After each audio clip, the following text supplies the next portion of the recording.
celebration? Yes, choking. That's how they call him in Argentina, so that's why he pulled it off. How does it feel like to get a win, big win over your rivals in a game like this? Oh, it feels great. But we knew it was going to be difficult, as it was. They're tough. These kind of games, you know that they're battles. And just very proud of how the guys continue to battle, how the guys continue to be disciplined, how they work so hard through the entire match, and how they found a way at the end to be able to get the result that we wanted. But it took a lot of discipline, and it was great. And just very proud of the effort that everyone put in the game. What do you think Seattle did well, maybe to limit your team's opportunities on goal, and what were you able to finally do to break through? I thought that they were organized, especially in the middle. They didn't allow us to be able to play too many balls through. They did a good job to make sure they closed down Addy. And they only gave us sometimes some spaces wide, but they defended very well. And when they had the ball, they tried to penetrate through the middle. In the first half, they found a few times the space, not that many times. But in the second half, they looked to play and attack a little more on their wide left, our right, and they found a little success. But I thought then the way we handled things towards the end of the match, it was great, and at the end, it was a great result for us.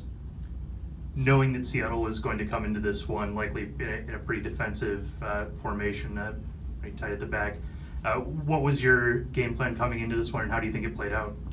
First of all, we thought that they could have come the way they did with 5 in the back, to be a little bit more conservative, but also looking to be explosive in the counter, to find spaces and try to go forward quickly. That's why when we had the ball, we have to be smart, that if we lost the ball in some areas, we have to be able to cover spaces right away.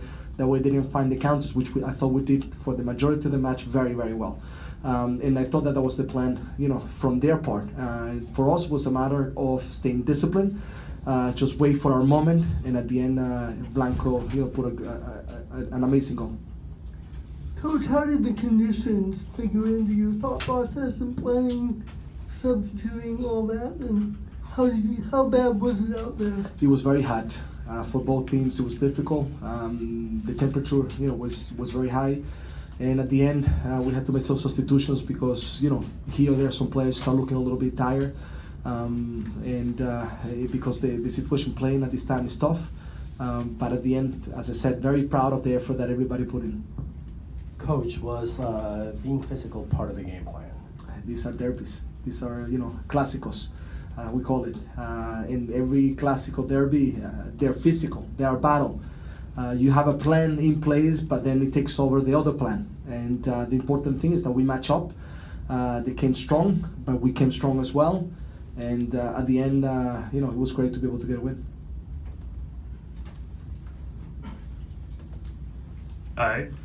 Blanco, that's his 5th goal of the season. He's leading the team now.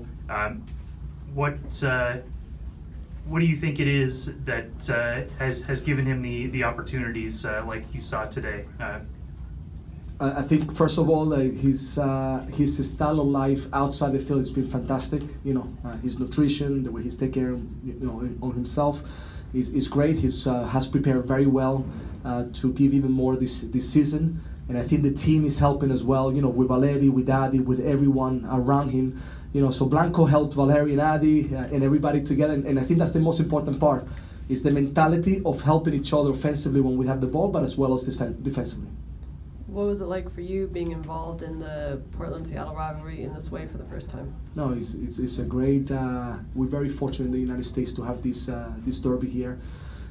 These are, these games are what allow the sport to grow even more so. And today was fantastic, from the 2 fans into the game, inside the field, the battle that we saw, so it was a fantastic experience. You're now working on 280 minutes without conceding a goal, including 3 shutout wins. That's a significant difference from where you were even a month ago. What do you think has been the catalyst in that change? The effort of the collective group, how well they cover each other, how well they are organizing, how hard they're working to make sure that we defended well, and when someone makes a mistake, somebody's right behind helping. And I think that's been fantastic. And I think we have to give a lot of credit not only to the defenders, but as well as the offensive players that are working very hard defensively to help out, to make things more difficult to teams.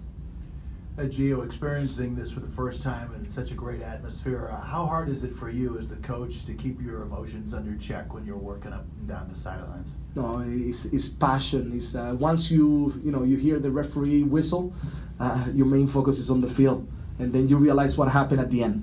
And but it's beautiful to experience this, because I think this is unique, it's fantastic, and this is what allowed the sport to grow. And how proud are you of the team, the way they've kept progressing the last month? Very proud.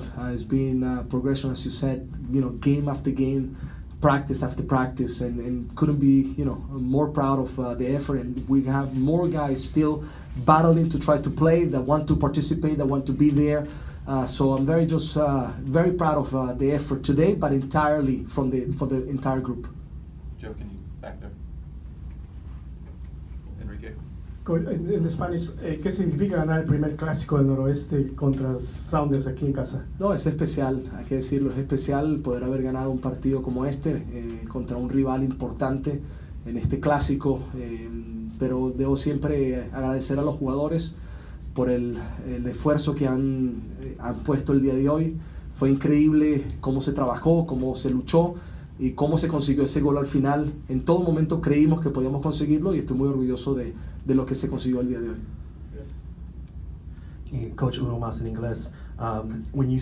When the intermission happened and you saw how tightly they were playing and the formation they were playing, did you tell the team anything about how you wanted them to create space and start to break down the line of 4 and the line of 5 that they were setting up? I think the first thing and the most important thing is that we couldn't get frustrated, that we have to be patient, that if we lost balls in areas, we have to recover and build up again. But the areas for us, I think that we could have found a little easier with wide areas, spaces in behind the wide players, and get to the end line and put crosses behind, that way the 3 center backs had to defend now running back, because they were doing a very good job defending in front. So that was one of the things that we spoke. But if we moved the ball a little bit faster, we couldn't find sometimes those balls in between, and we did sometimes now in combination. Valeri at one moment, and a few, I think 1 or 2 more. And then I think when Armenteros came in, he gave us a little bit something different that I think was very important. You mentioned Armenteros. He is a guy that got on the end of one of those balls and then put one of them through. Where does he now stand in light of that performance in his competition with Fernando Adi? They're very important, all of them. Now we have to analyze the next game, and I think it's a good balance to have 2 strikers that are a little bit different, and they both have been doing a fantastic job. Thanks, everybody. Locker room.